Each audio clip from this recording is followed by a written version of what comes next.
नमस्ते बालमित्रांनो, नमस्कार पालकांनो.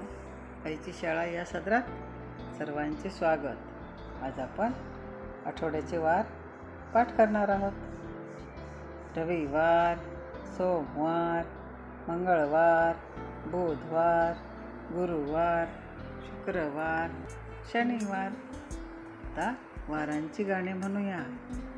आईचा उपवास सोमवार, ताईची मंगळागौर मंगळवार, पुण्याचा बाजार बुधवार, दत्ताला पेढे गुरुवार, चणे फुटाणे शुक्रवार, दुपारची सुट्टी शनिवार आणि शाळेला सुट्टी रविवार.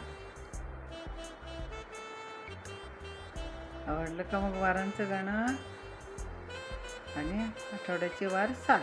बरं का मुलांनो, पाठ करा. जय हिंद.